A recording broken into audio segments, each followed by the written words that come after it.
श्रीमान् वेङ्कटनाथार्य कवितार्किकेशरी वेदान्ताचार्यवर्यो मे सन्निधत्तां सदाहृदि ज्ञानानन्दमयं देवं निर्मलस्फटिकाकृतिम् आधारं सर्वविद्यानां हयग्रीवमुपास्महे रामानुजदयापात्रं ज्ञानवैराग्यभूषणं श्रीमद्वेङ्कटनाथार्यं वन्दे वेदान्तदेशिकं लक्ष्मीनाथसमारम्भां नादयामनमध्यमाम् अस्मदाचार्यपर्यन्तां वन्दे गुरुपरम्परां यो नित्यमच्युतपदां युग्मरुक्मव्यामोहतस्थितिदानि त्रिणायमेने अस्मद्गुरोर्वदोदोऽस्यतैकसिन्धोः रामानुजस्य चरणौ शरणं प्रपद्ये मातापिता युवतेष्टनया विभूतिः सर्वं विदेव नियमेन मदन्वयानाम् आद्यस्य न कुलपतेरुकुलाभिरामं श्रीमत्तदङ्गिरिकुलं प्रणमामि मूर्धना भूतं सरश्च महदाः परिवर्तनात् श्रीभक्तिसारकुलशेखरयोगिवाहान् भक्ताङ्गिरिरेणुकरकालयतीन्द्रमिष्टान् श्रीमत्पराङ्कुशमुनिं प्रणतोऽस्मि नित्यं पितामहस्यापि पितामहाय प्राचेतसा देशफलप्रदाय श्रीभाष्यकारोत्तमदेशिकाय श्रीशैलपूर्णाय नमो नमस्तात् पूजन्तं राम रामेति मधुरं मधुराक्षरमारुह्य कविताशाखां मध्ये वाल्मीकिकोकिलं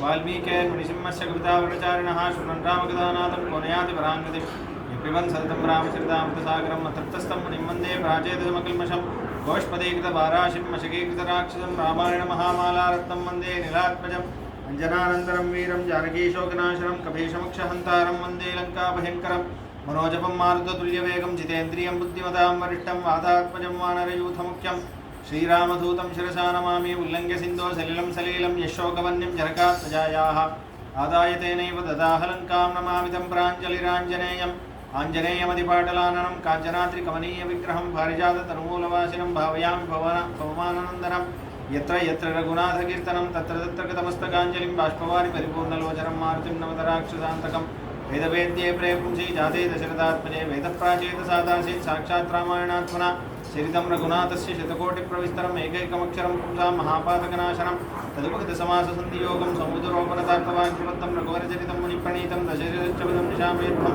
श्रीराघवं दशरथात्मजमप्रमेयं सीतापतिं रघुकुलान्वयरत्नदीपम् आजानुबाहुमरविन्ददलायदाक्षं रामं निशाचरविनाशकरं नमामि वैदेही सहितं सुरद्रुमतले हैमे महामण्डपे मध्ये पुष्पकमासने मणिमये वीरासने सुस्थितम् अग्रे वाशयति प्रभञ्जनसुते तत्त्वं मुनिभ्यः व्याख्यान्तं भरतादिविपरिवृतं रामं भजे श्यामलम् आपदामपहर्तारं धातारं सर्वसम्पदां लोकाभिरामं श्रीरामं भूयो भूयो नमाम्यहम् धर्मात्मा सत्यसन्धश्च रामो दाशरथिर्यदि पौरुषे चाप्रतिद्वन्द्वः शरीरं च हि रावणिं तपस्वाध्यायनिरतं तपस्वी वाग्विदाम्बरं नारदं परिपपृच्छ वाल्मीकिर्मुनिपुङ्गवं जयत्याश्रितसन्त्रासध्वान्तविद्वंसनोदयः प्रभावान् सीतया देव्या परमव्यो भास्करः सन्तः श्रीरङ्गपृत्वेश शरणत्राणशेखराः जयन्ति भुवनत्राणपदपङ्कजरेणवः கற்பார்ராமபிரானையல்லால் மற்றும் கற்பரோ புற்பாமுதலா புல்லரும்பாதி ஒன்றின்றியே நற்பாலையோத்தியில் வாழும் சராசரம் முற்றமும் நற்பாலும் கூய்த்தனன் நான்முகனார் பெற்ற நாட்டுலே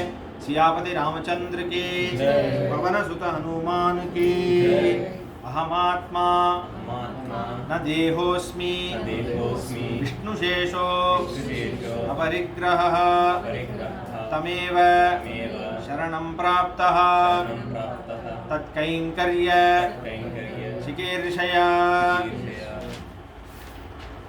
जीवात्मा అయిన నేను శరీరం కాని వాడిని అని గుర్తించి శ్రీమన్నారాయణుడు యందు శరణాగతి చేసి వాడి దాసుణ్ణి అని నా అసలైన స్వరూపాన్ని తెలుసుకొని బతికున్నంతకాలం ఆయనకి నచ్చినట్టే జీవితాన్ని గడిపి ఆనందంగా ఉంటారు. అదే ఆనందాన్ని వాళ్ళు చూస్తున్నాం. సతునిత్యం ప్రశాంతాత్మ రాముడి గుణాలని చూస్తున్నాం. చాలా ఆశ్చర్యమైన రోజు ఇవాళ. 2 రోజుల ముందు శ్రీరామనవమి వచ్చింది, రాముడి జన్మ అవతార దినం. 2 రోజుల తర్వాత కాంచీపురం వరదరాజస్వామి అవతార దినం రాబోతుంది. కరెక్ట్ మధ్యలో ఉంది. హస్తానక్షత్రం రోజు కాంచీపురంలో చైత్రమాసం హస్తానక్షత్రం రోజు వరదరాజస్వామి ఆవిర్భవించారు. కాంచీపురం బ్రహ్మ అశ్వమేధ యాగం చేస్తే మనమందరం రుద్రాయ స్వాహ అలానే హోమం చేయాలి. వాళ్ళందరూ బ్రహ్మ కంటే తక్కువ. మళ్ళీ బ్రహ్మ ఎవరికి హోమం చేయాలి? బ్రహ్మ కంటే పైన ఉన్నవాడు ఒక్కడే, శివన్నారాయణ. సర్వం శ్రీ విష్ణవే, ఏ హోమైనా సరే లాస్ట్లో సర్వం శ్రీ విష్ణవే స్వాహ అని అనాలి.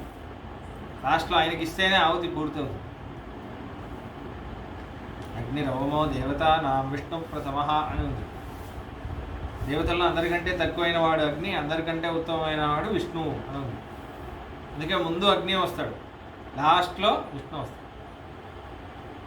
లాస్ట్కి వచ్చే వాళ్ళే ఉత్తమం. అందుకే లెక్చర్లో కూడా లాస్ట్గా రావాలి, తొందరగా రాకూడదు. అయితే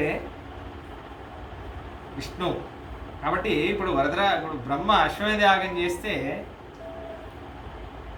మహావిష్ణు అగ్నిగుండం నుంచి వస్తున్నాడు. అదే కాంచీపురంలో ఆ యజ్ఞగుండం నుంచే ఆవిర్భవించాడు. ఆ మొత్తం టెంపుల్ కాంప్లెక్స్ మొత్తం యజ్ఞగుండం నుంచే వచ్చింది.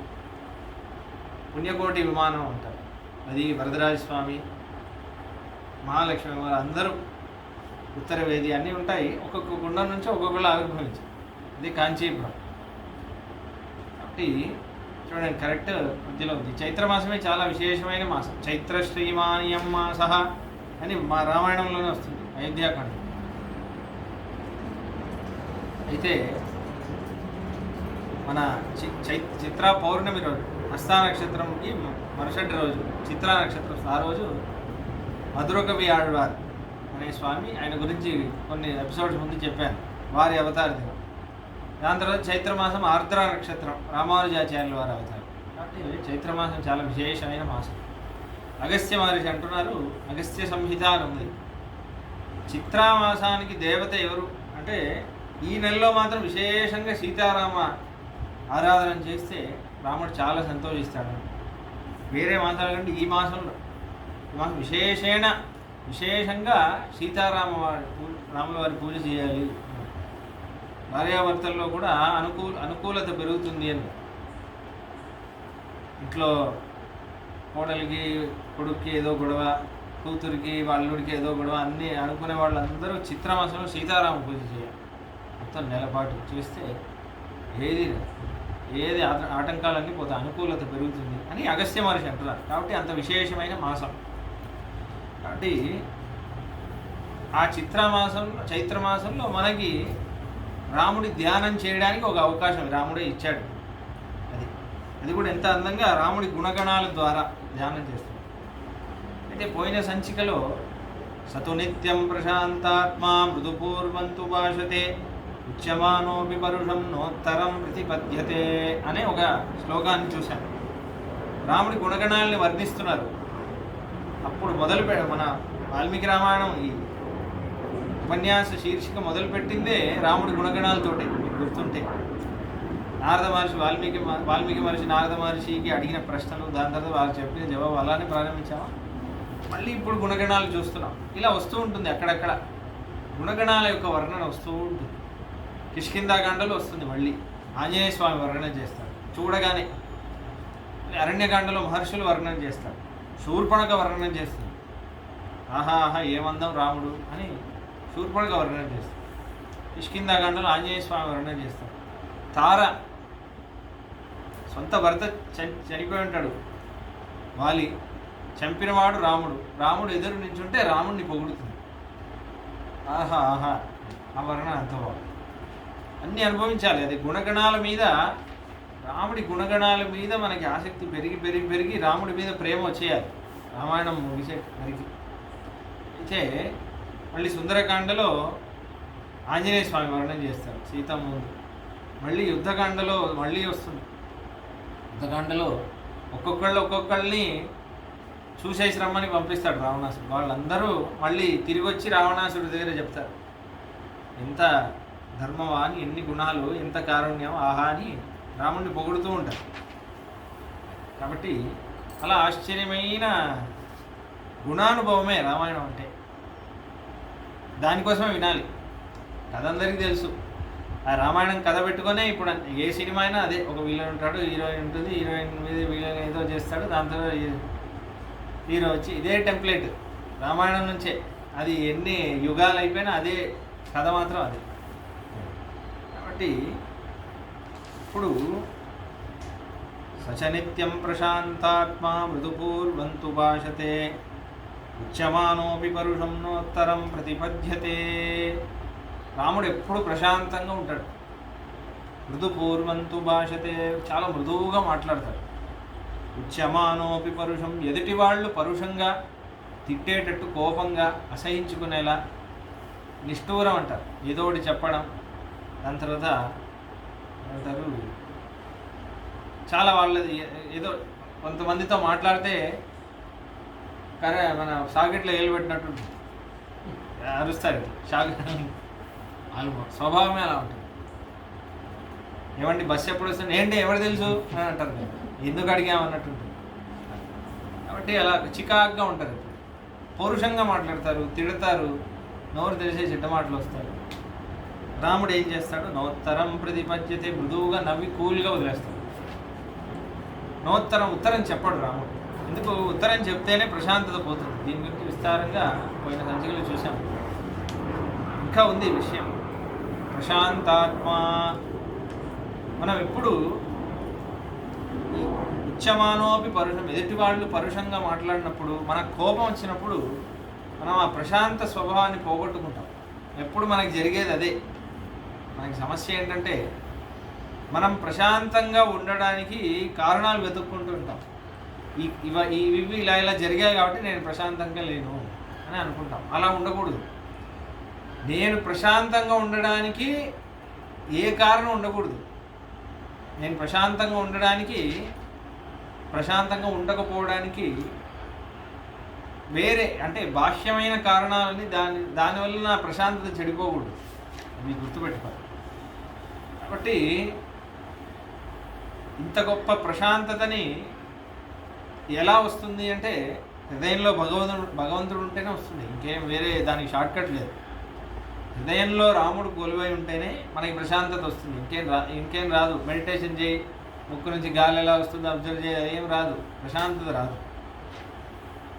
మిమ్మల్ని నేను తిట్టాను, లేకపోతే ఇరిటేట్ చేశాను అనుకో, మీరు ఎంత తొందరగా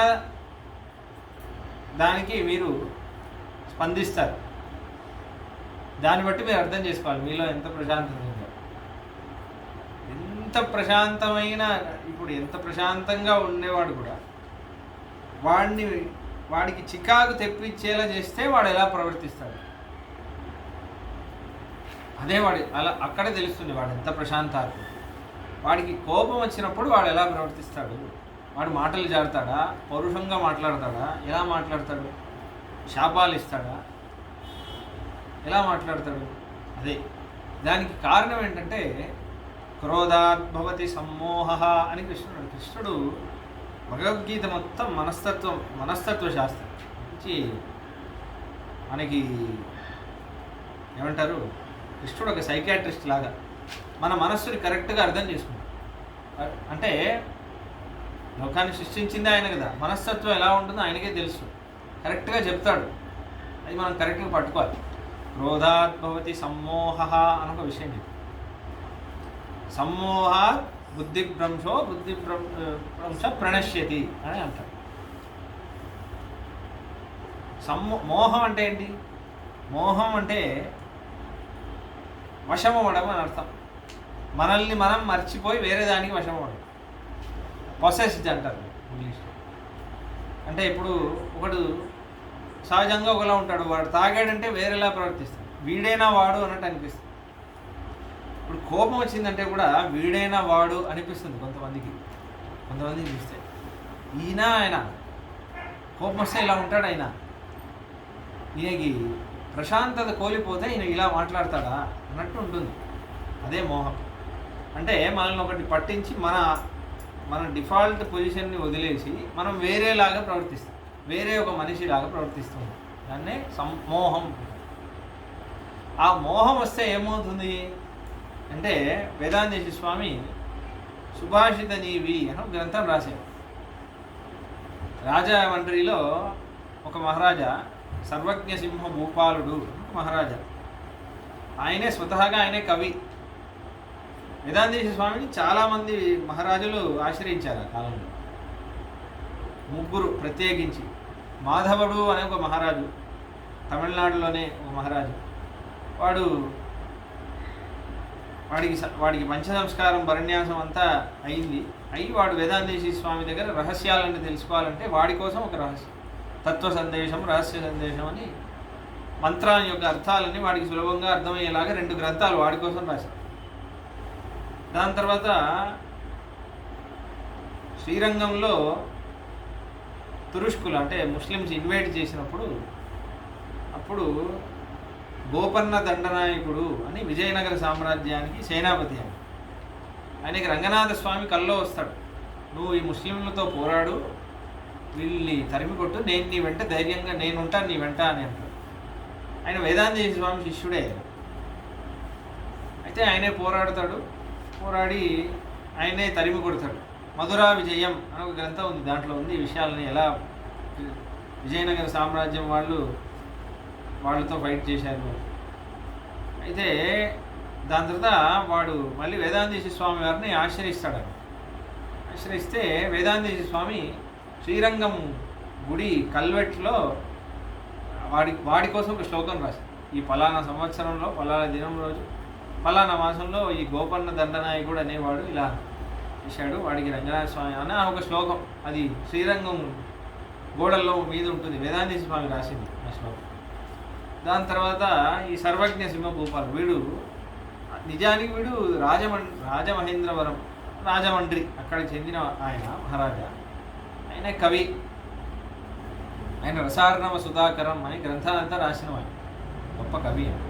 కానీ ఆయన మంచి గొప్ప గొప్ప ధర్మాలన్నీ తెలుసుకోవాలి అని వేదాంతేశ్వర స్వామిని ఆశ్రయించారు. అంటే ఆ కవి ఆ కాలంలో చాలా అంతకంటే పెద్ద విద్వాన్, అంతకంటే ఆచార్యులు ఎవరు లేరు.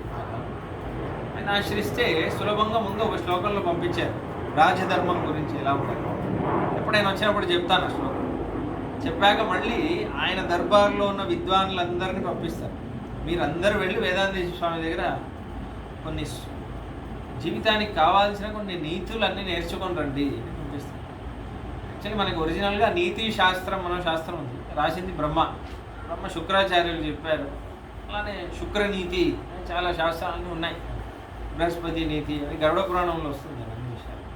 ఆ విషయాలన్నీ నీతి శాస్త్రంలో ఉన్న విషయాలన్నీ తీసి వేదాంతేశ్వర స్వామి సుభాషిత నీవి గ్రంథం రాశారు. ఈ విషయాలన్నీ ఉంటాయి. ఇప్పుడు దాంట్లో 144 శ్లోకాలు, దాంట్లో ఆ 144 శ్లోకాల్లో 60 శ్లోకాలు ఎలా ఉండకూడదు అని, మిగిలిన శ్లోకాలన్నీ 84 శ్లోకాలని ఎలా ఉండాలి, గొప్పవాడు మహాత్ములు ఎలా ఉంటారు అనే శ్లోకం. ఒక్కొక్క శ్లోకానికి 10 విధమైన అర్థాలు. అలా విచిత్రం, అలా ఏ సుభాషితానికి ఉండదు. వాడు ఎందుకు చెప్తున్నా అంటే ఆ రాజమహేంద్రవరం ఆ రాజు సర్వజ్ఞసింహ భూపాలుడు ఒక్కొక్క శ్లోకం వాడు దర్బార్లో డిస్కషన్ పెట్టేవాడంట. ఒక్కొక్క కవి ఒక్కొక్క విధంగా అర్థం చెప్పేవాడు. దీనికి ఇలా కూడా అర్థం వస్తుంది, దానికి అలా కూడా అర్థం వస్తుంది. ప్రతి శ్లోకానికి 10 అర్థాలు ఉంటాయి. ఒక శ్లోకానికి అయితే 20 అర్థాలు ఉంటాయి. అలా విచిత్రం, అలా ఎవరు రాయలేదు సుభాషితం. వేదాంతేశ్వర స్వామి ఆయన సాక్షాత్ వెంకటేశ్వర స్వామి కాబట్టి ఆయన రాశారు. దాంట్లో ఒక శ్లోకం ఇప్పుడు అదే, అంటే దానికి సుభాషితం ఎందుకు వస్తుందని చెప్పాను. దాంట్లో మోహం గురించి చెప్పేటప్పుడు ఒక శ్లోకం, ఎంత ఆశ్చర్యమైన శ్లోకం అంటే దానికి 10 అర్థాలు ఉన్నాయి, తర్వాత చూద్దాం. ముందు భాష్యమైన అర్థం ఒకటి ఏంటంటే, పశ్యతి పరేషు దోషాన్ అసతోపి జనః సతోపి నైవ గుణాన్ విపరీతమిదం స్వస్మిన్ మహిమా మోహాంజనస్యైషః అని ఒక శ్లోకం. మోహం అని ఒక కాటుక ఉంది. ఆ కాటుకని కొంతమంది చెడ్డవాళ్ళు కంటికి రాసుకుంటారు. రాసుకుంటే పశ్యతి పరేషు దోషాన్, ఇతరుల్లో దోషాలే కనిపిస్తాయి, మంచివేవి కనిపించవు. వాడిలో దోషాలే, తనలో తాను దోషాలే కనిపించవు, మంచివే కనిపిస్తాయి.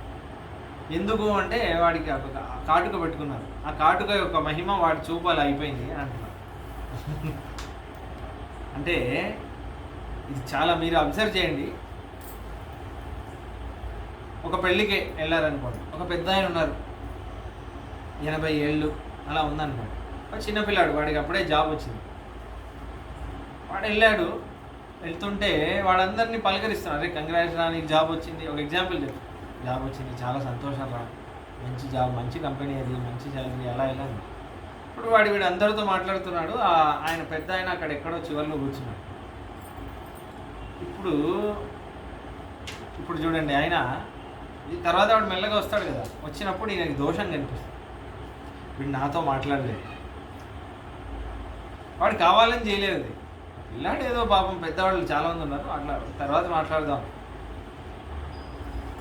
చూశాను రా, నా వైపు చూడలేదు నువ్వు, జాబ్ వచ్చిందని నీకు కొంచెం పొగరు వచ్చింది, లేని దోషాలన్నీ ఈయనే ఏదో ఉన్నట్టు ఈయనే కల్పితం చేసి చెప్తారు. చాలామంది ఉంటారు అలా.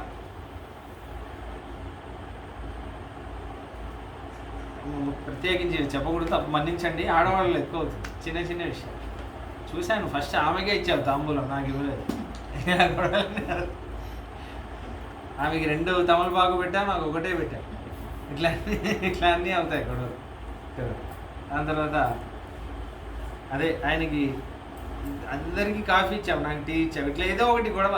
ఇదేంటో మోహం ఉండడం వల్ల కావాలని చెయ్యము, కానీ దోషం. ఎందుకంటే తన స్వరూపాన్ని నుంచి మర్చిపోయి నేను ఏదో పెద్ద గొప్పవాడిని, నేను భగవంతుడి దాసుడిని అనే స్వరూపాన్ని మర్చిపోయి నేను పెద్ద గొప్పవాడిని, నేనే పెద్దరికం అంటే ఏంటండి? పెద్దరికం అంటే మీరు పెరిగే కొద్ది గుణాలు, మీలో ఉన్న ఆ సాత్విక గుణం, సాధువుతనం ఎక్కువ అవ్వాలి. నేను ఏదో పెద్దవాడిని, నేను పొడిచాను, నేనే ఇది అన్నట్టు అవ్వకూడదు. అయితే మీకు పెద్దరికం రాలేదని అర్థం. ఎందుకంటే చిన్నపిల్లలు చేస్తారు అలా, చిన్నపిల్లలు చేసే గుణం ఇది, అవునా కదా? కాబట్టి అలా అనుకుంటాడు, అంతేరా అలా ఇలా అంటాడు. కానీ రాముడు ఎలా ఉంటాడంటే సతు నిత్యం ప్రశాంతాత్మ. ఇప్పుడు రాముడికి వేరే ఎగ్జాంపుల్ చెప్పాలి. ఇప్పుడు ఒక పిల్లోడు వచ్చాడు, అదే పిల్లోడు అక్కడ రాముడు కూర్చున్నాడు సపోజ్. ఫస్ట్ రాముడే వెళ్ళి పలకరిస్తాడు, వాడు వచ్చే వరకు వెయిట్ చేయడు. రే విన్నాను, చాలా సంతోషం అని ఫస్ట్ రాముడు వెళ్ళి పలకరిస్తాడు. అది గుణం. సపోజ్ రాముడు పలకరించేది అనుకోండి, బాధపడతాడు. అది వస్తుంది. స్మిత పూర్వభాషీచ రాఘవ. ఇద్దరు రాముడు ఎదుట ఒకళ్ళు ఎంచున్నారంటే రాముడు మొట్టమొదటిగా వెళ్ళి మాట్లాడాలి అని రాముడు చాలా తపన పడతాడు. రాముడు మాట్లాడక ముందు వాళ్ళు మాట్లాడారంటే రాముడు బాధపడతాడు. అయ్యో నేను కదా ముందు మాట్లాడాలి, వాళ్ళు మాట్లాడేంత వరకు నేను వెయిట్ చేశానా, ఇంత తప్పు చేశాను అని బాధపడతాను. ఎంత సాధువైన గుణం ఇది కదా. దాని తర్వాత ఒకవేళ ఇంకోటి, దాని తర్వాత పిల్లాడు నిజంగానే చూసి చూడనట్టు ఆయనతో ఏం మాట్లాడడం లేదు, తర్వాత మాట్లాడదాం అనుకున్నాడు. రాముడు అది పట్టించుకోడు. ఎందుకు? నేను పోయిన ఎపిసోడ్లో ఏం చెప్పాను, ఏదో బాబు తెలీదు, దాన్ని ఎందుకు పెద్దగా చేయాలి, తెలియదు బాబు, మనం వెళ్ళి మాట్లాడితే అయిపోయింది, దాన్ని పెద్ద విషయం ఏముంది దాంట్లో అన్నాడు. ఇప్పుడు సపోజ్ వాడు నిజంగానే చూడలేదు అంటే చూశాడు, చూసి దాంతో రాముడు వచ్చి పలకరించాడు అనుకోండి, అయ్యో మీరు ఇక్కడున్నారా చూడలేదండి అని అబద్ధం చెప్పాడు అనుకోండి వీడు. సపోజ్ చెప్తే ఇప్పుడు మనకు కూడా అలా అవుతుంది. ఒకసారి మనం కూడా అలా నటిస్తాం, మనతో కొంతమంది అలా నటిస్తారు. అయితే మనం అది పెద్దగా చూస్తాం, వీళ్ళందరూ యాక్టర్స్. నేను అందుకే వెళ్ళానండి, ఏ ఫంక్షన్కి వెళ్ళినా అందరూ ఇలా ఏదో అంటూ ఉంటారు మాటలు, అందరూ వేషాలు వేసేవాళ్ళు, నేను అందుకే ఎవరి దగ్గర వెళ్ళాను. ఇప్పుడు మీ దగ్గర ఒక ఆయన అలా చేశారనుకోండి, అయ్యో మీరు ఉన్నారని చూడలేదండి, చూసి కూడా. ఇప్పుడు పక్క నుంచి ఒక ఆయన వస్తాడు, వాడు ఇందాక చూశాడండి, మళ్ళాంటి వాడు ఒకడు ప్రశాంతంగా ఉంటే మనకి ఇష్టం ఉండదు కదా. వాడు చూశాడండి, మళ్ళీ చూసి కూడా అయ్యో చూడలేదు అంటున్నాడు. ఇప్పుడు మనకి బాధ కలుగుతుంది, అయ్యో వాడు చూసి కూడా చూడనట్టు ఉన్నాడంటే ఎందుకు అలా ఉన్నాడు, అలా మనకి బాధ వేస్తుంది. ఆ ప్లేస్లో రాముడు ఉన్నాడంటే ఎలా ప్రవర్తిస్తాడంటే, రాముడు ఎలా జవాబు చెప్తాడంటే, వాడు చూసి కూడా చూడనట్టు ప్రవర్తిస్తున్నాడు మీతో, ఇందాకే వాడు చూడడం నేను చూశాను అన్నాడంటే రాముడు ఏమంటాడంటే, పోనీలేండి ఇదే నిజం అనుకుందాం,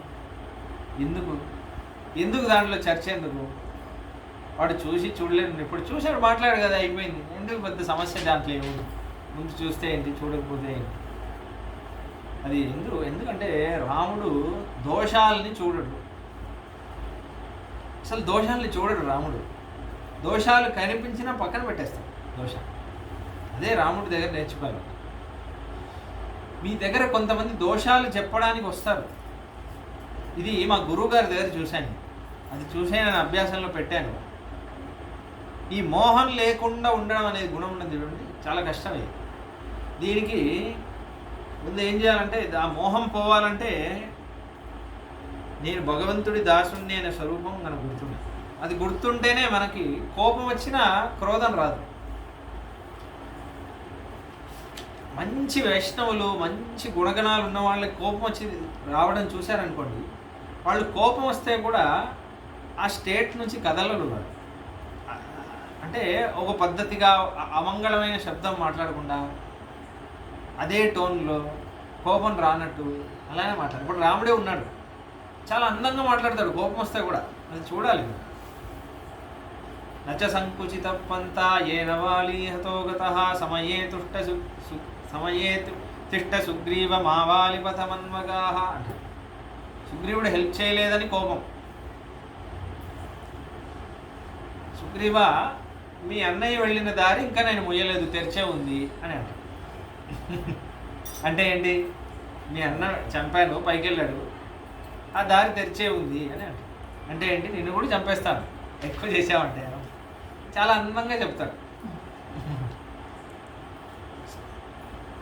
నచ సంకుచిత పంత ఏన వాలీహతోగత, ఆ దారి ఇంకా మొయ్యలేదు, తెరిచే ఉంది అని అంటాడు. ఎంత పద్ధతిగా చెప్తా అంటే, అమంగళమైన శబ్దం మాట్లాడు రాముడు. నిన్ను చంపేస్తాను ఇలా మాట్లాడు రాముడు. అమంగళమైన శబ్దం, ఆ మోహం వచ్చి వేరే వాళ్ళలా ప్రవర్తించాడు, అలాంటివి చేయడు. క్రుద్ధో హన్యాత్ గురువునపి అని ఆంజనేయ స్వామిని అంటున్నారు సుందరకాండ. ఒకటి కోపానికి వశమై మోహం వచ్చింది అనుకోండి, వాడి కోపం ఎక్కడి వరకు వెళ్తుందంటే, ఎదుటి వాడికి కోపం గురువుగారి మీద వస్తే గురువుగారిని కూడా చంపేస్తాడు. కోపం అట్లాంటిది, చాలా గొప్ప శత్రువు. అది మోహం వచ్చేలా చేస్తుంది, చాలా దారుణమైన విషయం.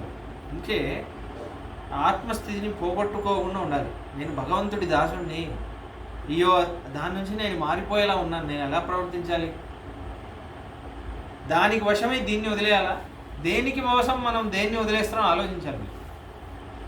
దాన్ని పట్టుకొని దీన్ని వదిలేయాలా. నా దగ్గర ఇప్పుడు రాముడు ఉన్నాడు, ఇన్ని రోజుల్లో నేను హృదయంలో పెట్టుకున్నాను. ఇప్పుడు దీనికి వశమై, ఈ మోహానికి వశమైతే నేను నాలా ఉండను, నేను వేరే మనిషిలా మారిపోతాను. దానికి వశమై ఈ రాముడిని నేను వదిలేయాలి. మళ్ళీ ఎన్ని రోజులు అవుతుందో నిన్ను హృదయంలో కూర్చోబెట్టడానికి. దేన్ని కొనడానికి దేన్ని తాకట్టుగా పెడుతున్నాం ఆలోచించాలి. అందుకే వాళ్ళు ఏం చేస్తారు, ఈ రాముడిని నేను తాకట్టుగా పెట్టాలా, ఎందుకు పెట్టాలి, దీన్ని వదిలేస్తే అయిపోయి, దీన్ని పట్టుకోవడం వల్లే కదా ఈ గొడవ, దీన్ని వదిలేస్తాం, వదిలేసి అదే ప్రశ్న. ఇది అభ్యాసం వల్లే వస్తుంది, చెప్పినంత ఈజీగా రాదు, అభ్యాసం వల్లే వస్తుంది. అయితే అది స్థితి. ఇప్పుడు యుద్ధకాండలో కూడా అలానే రావణాసురుడు చాలా గొప్పగా ఇలా మాట్లాడతాడు, నువ్వు అసలు మగాడివే కాదు, అలా రాముడిని చూసి ఎన్నెన్నో మాటలు ఉంటాయి. అసలు మగాడివే కాదు నా దృష్టిలో, నువ్వు పిరికోడివి, మీ తమ్ముడితో యుద్ధం చేసి నువ్వు రాజ్యం గెలవడం నీకు చేత కాదు, నువ్వు పెద్ద అన్నయ్య, పెద్ద ధర్మాతో అని నేను నా తమ్ముడికి రాజ్యం ఇచ్చేసాను వచ్చేసాను. నీకు నిజమేంటంటే నువ్వు పిరికోడివి, భరతుడి మీద యుద్ధం చేసి నువ్వు కూర్చోలేవు అయోధ్యలో, నీకు ఒక రాజ్యం చేయలే సమర్థత లేదు, అందుకే అడవుల్లో పిచ్చోడ్లా తిరుగుతున్నాను, అలా ఏమేమో మాటలు అంటాడు. మగాడంటే నేను, చూడు నాకే సైన్యం ఏముంది, నేనుంది, నా దగ్గర అప్సర స్త్రీలందరూ ఉన్నారు, నా అంత మగవాడు ఎవడైనా ఉంటాడు. ఇప్పుడు మనకి ఇలా ఒకటి రెచ్చగొట్టాడు అనుకోండి, మనకు కోపం వస్తుంది, ఏదో చేస్తాం, సెల్ ఫోన్ ఎత్తేస్తాం, ఏదో ఒకటి చేస్తాం, కోపం వస్తువు మీద చూపిస్తాం. రాముడు చాలా అందంగా ఒకే మాట అంటాడు, యుద్ధకాండలు చదవాలి, మీరు వినాలి. రావణ, తెలుసు నువ్వు ఎంత మగాడివో, నేను లేని టైం చూసే కదా సీతమ్మని ఎత్తు వెళ్ళడానికి వచ్చావా. ఒకే మాట, ఎంత పద్ధతిగా చెప్పాడు, అయిపోయింది. అదే రాముడు అంటే, చాలా అందంగా మాట్లాడు. అంటే అలా జవాబు చెప్పడం అనేది కాదు, తెలివిగా జవాబు చెప్పడం అది కాదు. కోపం రాదు రాముడికి, దోషాలు కనిపించవు. ఒకళ్ళు చెప్తున్నారనుకోండి, చెప్పినప్పుడు మనకి ఒకటి కోపమైన కలుగుతుంది, లేకపోతే దుఃఖమైన కలుగుతుంది. ఈయన అలా ఉన్నాడా, ఆయనకి నేను ఒక గుణపాఠం చెప్పాలి కోపం, లేకపోతే బాధ, అయ్యో ఇలా చేశాడే ఇలా చేశాడే ఇలా చేశాడే. రెండు ఏమవుతుంది అంటే మనల్ని ధ్యానం చేయనివ్వు, ఆనందంగా ఉండనివ్వు. అలా నాస్తి శోక సమోరిపు అని కౌసల్యమ్మే అంటుంది అయోధ్యలో. శోకం కోపం రెండు స్వరూపాన్ని పోగొట్టేది. దానికి మనం ఏం చేయాలంటే, మా గురువుగారు ఇది చేసేవారు, మా గురువుగారి నుంచే నేర్చుకున్న అభ్యాసంలో ఇలా ఉండాలి. ఎవరైనా దోషం చెప్పారనుకోండి, వెంటనే మా గురువుగారు ఉంటే ఉండొచ్చు కానీ అని చెప్పి ఆయన గుణాలు చెప్తారు. ఆయనకి డబ్బులు పిచ్చి ఎక్కువ అండి, అలాగే ఉంటే ఉండొచ్చండి కానీ చాలా ఎంత చదువుకున్నారండి, ఎంత కష్టపడ్డారు కదా, మనం తెలుసుకోవాలి కదా. వెంటనే అలానే మాట్లాడతారు. నేను చాలాసార్లు చూశాను. ఎటువంటి మనిషి అయినా ఒకళ్ళు దోషం చెప్తున్నారంటే వెంటనే గుణంలా మార్చేస్తారు. ఎందుకంటే దోషం తలుచుకుంటే మనకి దుఃఖమైన వస్తుంది, కోపమైన వస్తుంది. గుణాన్ని తలుచుకున్నాం అనుకోండి ఆనందంగా ఉంటుంది. ఉంటే ఉండొచ్చు కానీ ఆయన ఎంత కష్టం. అందరిలోనూ గుణాలు ఉంటాయి, గుణం మీరు పట్టుకోవాలి. ఆ గుణాన్ని పట్టుకొని దాని గురించి ఆలోచించాలి. ఇలా కదా మనం ఉండాలి, ఎంత మంచి గుణం ఇది. అలా కొంతమంది పెద్ద భక్తుల్లా ఉండరు కానీ వాళ్ళ ధర్మం వాళ్ళు కరెక్ట్గా చేస్తుంటారు. అంటే ఇల్లుని బాగా చూసుకోవడం, పెద్దల్ని బాగా చూసుకోవడం, టైంకి ఉద్యోగం చేయడం. ఆ గుణాన్ని చూడాలి. దోషం ఉంది సరే, భక్తి లేదు, బొట్టు పెట్టుకోడు, గుడికి రాడు, అవన్నీ ఉన్నాయి కానీ మంచి కదండి. అలా చూసామనుకోండి మెల్లమెల్లగా ఎప్పుడో ఒకసారి చెప్దాం ఆయనతో, చెప్తే విన్నాడు. ఆయన దగ్గర ఆయనకెంత భాగ్య విశేషం ఉందో దాన్ని బట్టి మారుతాడు. కానీ మనం దోషం చూడకూడదు. ఇది రాముడు కూడా అనుష్ఠించి చూపిస్తాడు. అరణ్యకాండలో ఒక ప్లేస్లో ఇలా గోదావరి నది ఎందు నడుస్తూ ఉంటారు. సీతారామలక్ష్మణుడు ముగ్గురు ఉండేటప్పుడు లక్ష్మణుడు పొద్దున తెల్లవారుజాము స్నానం చేద్దామని వెళ్తారు ముగ్గురు. వెళ్ళేటప్పుడు లక్ష్మణుడు, అన్న ఇక్కడే ఎంత చల్లగా ఉంటే అయోధ్యలో ఎంత చల్లగా ఉందో, అందరికంటే గారాభంగా పెరిగినవాడు భరతుడు, పాపం వాడు ఎంత కష్టపడుతున్నాడు, మనకే ఎంత చల్లగా ఉందంటే వాడు ఏ రాత్రి లేచి ఎలా స్నానం చేస్తున్నాడు అన్నయ్య. వాడు కూడా నీలానే, వాడేం రాజభోగాలు ఏమి అనుభవించడు, వాడికి నువ్వంటే ఎంత ఇష్టం నాకు తెలుసు. నీలానే వాడు కూడా చెప్పులు వేసుకోకుండా ఇలానే ఉంటాడు, ఎప్పుడు స్నానం చేస్తున్నాడు, ఎంత కష్టం అనుభవిస్తున్నాడో పాపం. వాడిని చూసి 13 సంవత్సరాలు అయిపోయింది, ఎలా ఉన్నాడు అని అంటాడు లక్ష్మణుడు. అవునరా అని రాముడు కూడా తొందరగా ఇంకో 13 ఏళ్ళు అయిపోయిందిరా, ఇంకో 1 year ఉంది, ఇది కూడా తొందరగా అయిపోతే నా భరతుడిని చూడొచ్చు పాపం అని చాలా అలా మాట్లాడుతుంది. దాని తర్వాత కౌసల్యం ఎంత బాధపడుతుందో ఇలా లక్ష్మణుడు చాలా చెప్తాడు. అందరి గురించి ఆలోచించి లాస్ట్లో మాట అంటాడు, అంటే అందరు సరే కానీ కైకమ్మ మాత్రం ఎందుకు ఇలా ఉంది, మన ఫ్యామిలీలో అందరూ బాగున్నారు, ఆవిడ మాత్రం ఎందుకు ఇలా ఉంది, ఇలా చేసింది ఏంటి, ఇంత ద్రోహం చేసింది ఏంటి, ఇలా చెప్తుంటే వెంటనే ఆపుతాడు రాముడు. ఇంకా వదిలే లక్ష్మణ, ఇంతసేపు మంచివే చెప్తున్నావు, గుణాలు చెప్తున్నావు కదా, అదే చెప్పు. ఎందుకు దోషం చెప్పాలి, ఒకళ్ళు దోషం ఎందుకు చెప్పాలి? ఇప్పుడు చెప్పడం వల్ల మనకి బాధ వేస్తుంది కదా. ఇంతసేపు భరతుడి గుణాలు చెప్పావు, అదే చెప్పు. భరతుడి గురించి చెప్తుంటే నేను వింటూ నాకు భరతుడు అంటే చాలా ఇష్టం అంటారు. ఎందుకు దోషాలు చెప్పాలి అంటే తెలియదు బాబు అంతే, అది అలా ఉంటాడు. ప్రశాంతంగా ఎందుకు ఉంటాడంటే రాముడి స్వభావం అలా ఉంటుంది, అది మీరు పట్టుకోవాలి. అలా దాన్ని అభ్యసించడానికి ట్రై చేస్తేనే మీరు ప్రశాంతంగా ఉంటారు.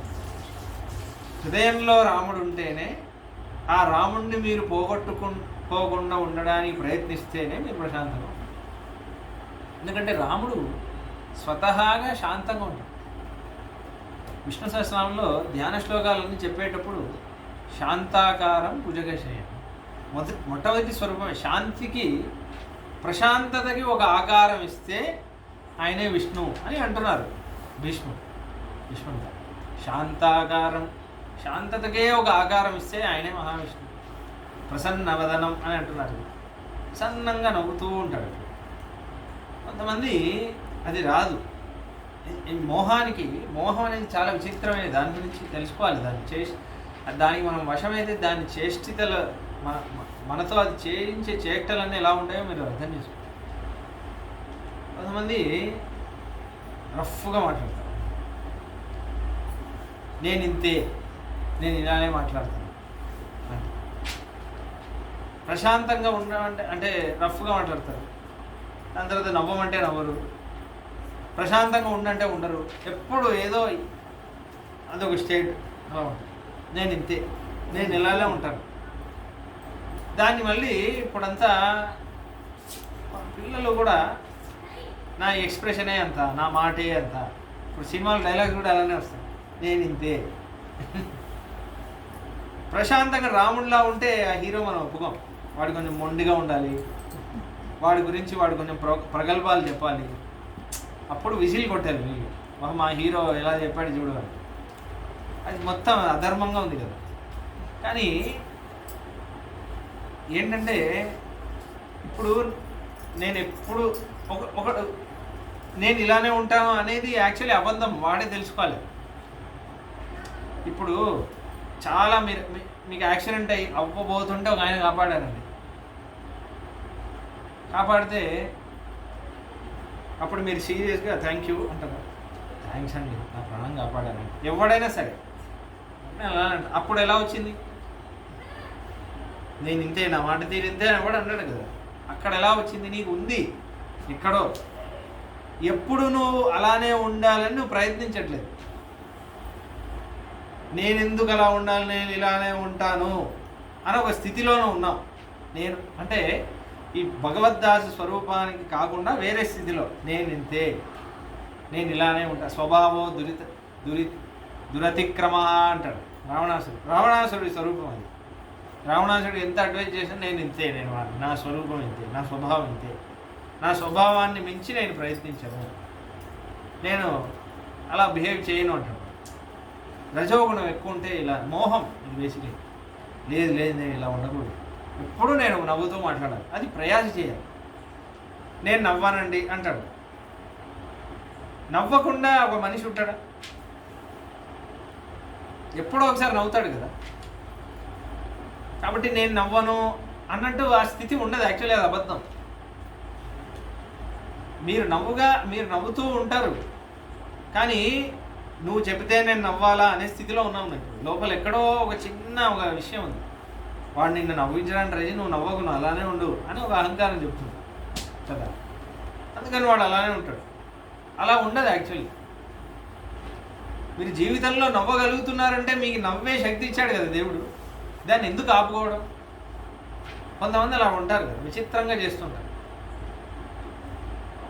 అంటే చాలా ప్రత్యేకించి కొంచెం పెద్దవాళ్ళు ఇంట్లో ఏం చెప్తే అలానే మొండిగా ఉంటారు. అలా ఉండకూడదు. ప్రశాంతంగా ఉండాలి. ఎప్పుడు నవ్వాలి, ప్రసన్నంగా ఉండాలి. రాముడు అలానే ఉంటాడు. దాని తర్వాత ఆ స్థితి తెచ్చుకోవాలి. ఇంకోటి, మీకు నవ్వు రావట్లేదండి, సపోజ్ మీకు దుఃఖం ఉంది, ఎదుటివాడు మీతో బాగా మాట్లాడుతున్నాడు అనుకోండి, వాడి కోసం మనం ప్రసన్నంగా ఉండడంలో తప్పులేదు. మీరు బాధపడుతున్నారని ఇప్పుడు వాడు కూడా బాధపడాలి కదా. మహాత్ముల స్వరూపం ఎలా ఉంటుంది?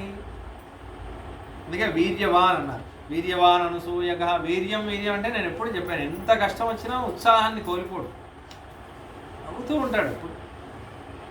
అయితే అదే ప్రశాంతాత్మ. చాలా కష్టం, అంటే చెప్పేది ఈజీ కాదు, కానీ మనం సాధించలేనిది కూడా కాదు. మనం సాధించగలం, చాలా తొందరగానే సాధించగలం. ఏంటంటే రాముడిని హృదయంలో పెట్టుకొని రాముడిని ధ్యానం చేస్తున్నాం. అహమాత్మ అదే పరిష్కారం. అహమాత్మ అనేది ఆ శ్లోకమే పరిష్కారం. దానికి లేకపోతే మంత్రం, అష్టాక్షరం అని ఒక మంత్రం ఉంది. ఆ మంత్రంకి అర్థమే అహమాత్మ అనే దేవోసం. ఆ మంత్రాన్ని జపం చేస్తూ చేస్తూ చేస్తూ చేస్తూ ఉంటే వచ్చేస్తుంది ఈ స్థితి. ప్రశాంతంగా ఉంటారు. అది ఉచ్యమానం. అయితే ఏమవుతుంది? ఉచ్యమానో విపరుషం. మిమ్మల్ని ఆ ప్రశాంతత నుంచి బయటికి లాగాలని ఎవరైనా చూసినా ఆ ప్రశాంతని విడవదు, అలానే ఉంటుంది. ఒక అందమైన స్థితి. దాని తర్వాత చూడండి, కథంచిదుపకారేణ కృతేనైకేన తుష్యతి నస్మరత్యపకారాణం శతమప్యాత్మమత్యయా అన్నాడు. రాముడు కథంచిత్ చిన్న ఉపకారం ఎవరైనా చేస్తే కథంచిత్ ఉపకారేణ కృతేన, చిన్న ఉపకారం, చాలా చిన్నది ఉపకారం, కృతేన ఏకైన ఒకే ఒక ఉపకారం, చాలా చిన్న ఉపకారం ఎవరైనా చేస్తే తుష్యతి సంబరపడిపోతాడు రాముడు. చిన్న ఉపకారం అది. నస్మరత్యపకారాణం, అపకారాణం అంటున్నారు. ఎన్ని? శతమపి 100 సార్లు అపకారం చేసిన నస్మరతి, అసలు గుర్తు తెచ్చుకోడు రాముడు. ఎందుకు గుర్తు తెచ్చుకోడు రాముడు? ఆయనకు కొంచెం మెమరీ ప్రాబ్లం ఉందండి, అందుకే గుర్తు. అలా కాదు, ఆత్మవత్తయా, ఆయన అసలు గుర్తు తెచ్చుకోడు. ఎందుకు? ప్రశాంతంగా ఉంటాడు. అపరాధం అని తెలుసు కూడా గుర్తు తెచ్చుకోడు. స్వభావంలో కదలిక వచ్చేటట్టు రాముడు ప్రవర్తించాడు.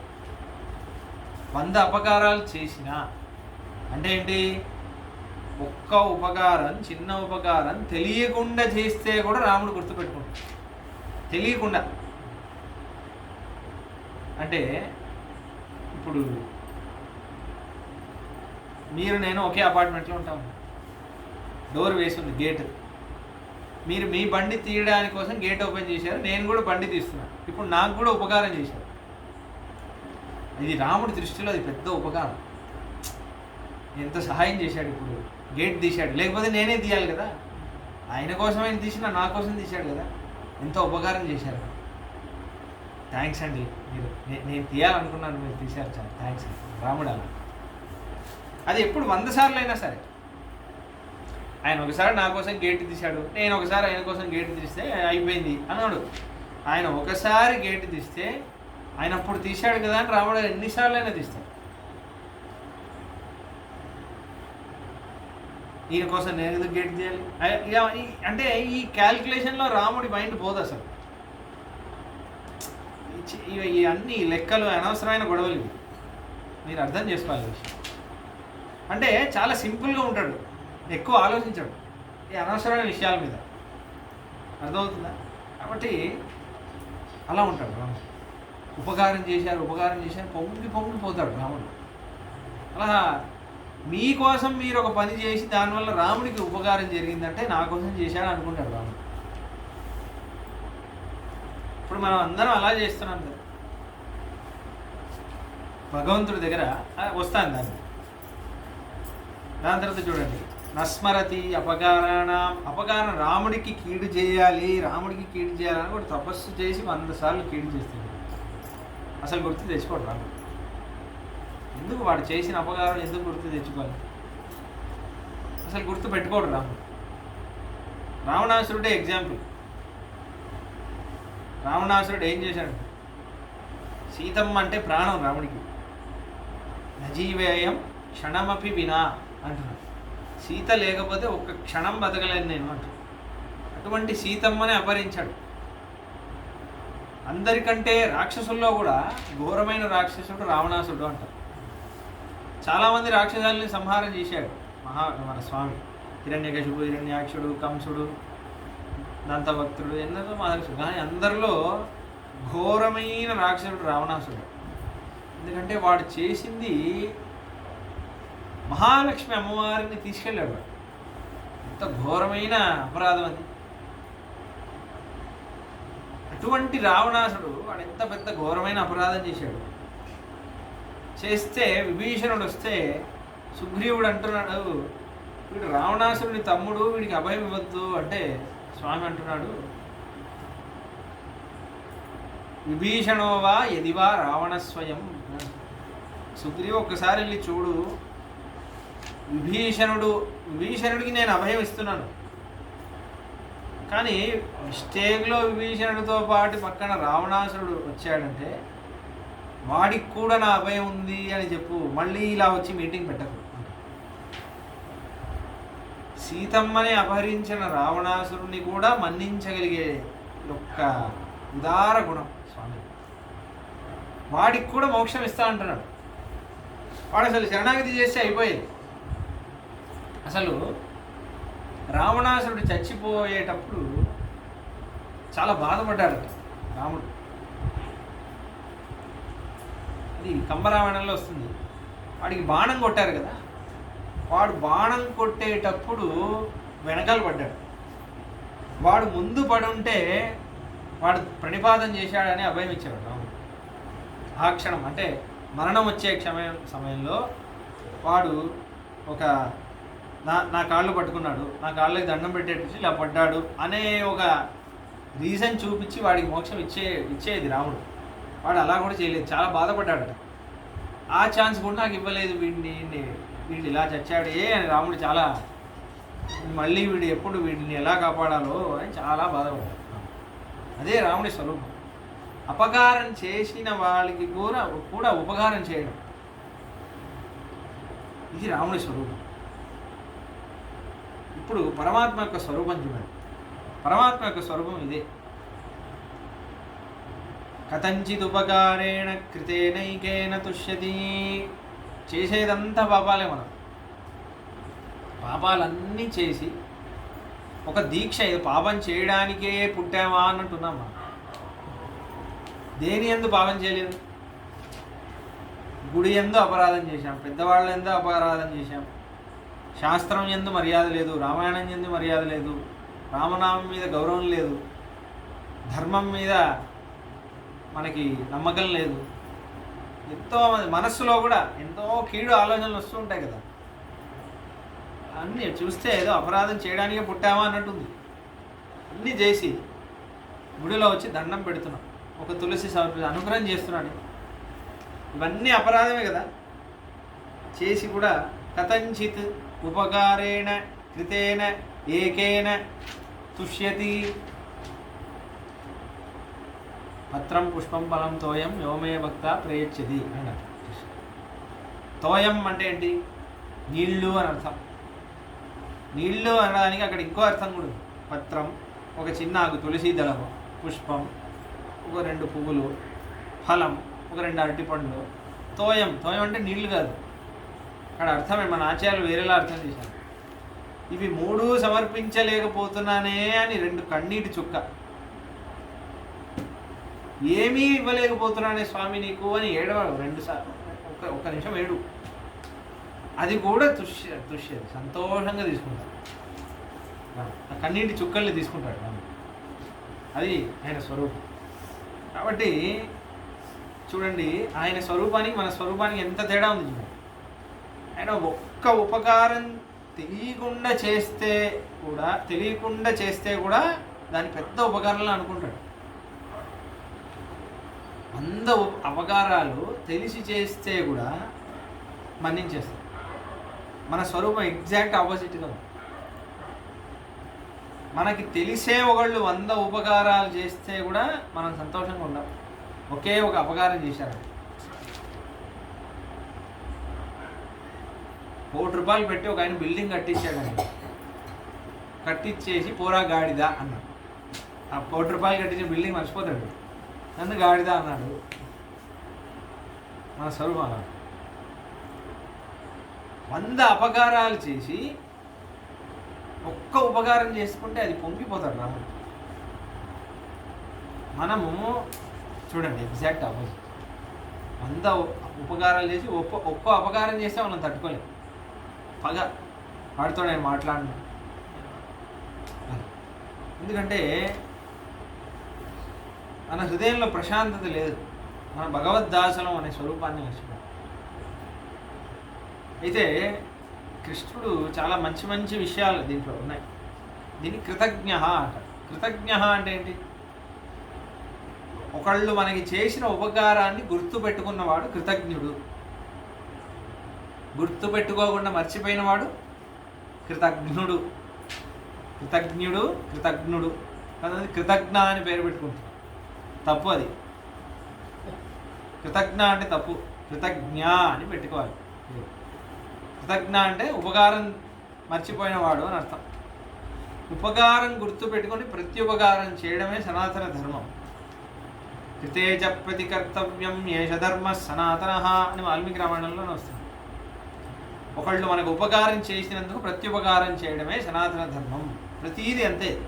సూర్యుడు వెలిగిస్తున్నాడా సంధ్యావందనం, చంద్రుడు ఏదో ఇస్తున్నాడా ఆయనకి ఇది, ఇంద్రుడు ఏదో ఇస్తాడా ఆయనకి యాగం, వరుణుడు ఏదో ఇస్తున్నాడా ఆయనకు ఒక పూజ, వినాయకుడికి ఒక పూజ, శివుడికి ఒక పూజ, అన్ని దేవతలకు ఒక్కొక్క పూజ ఉంది.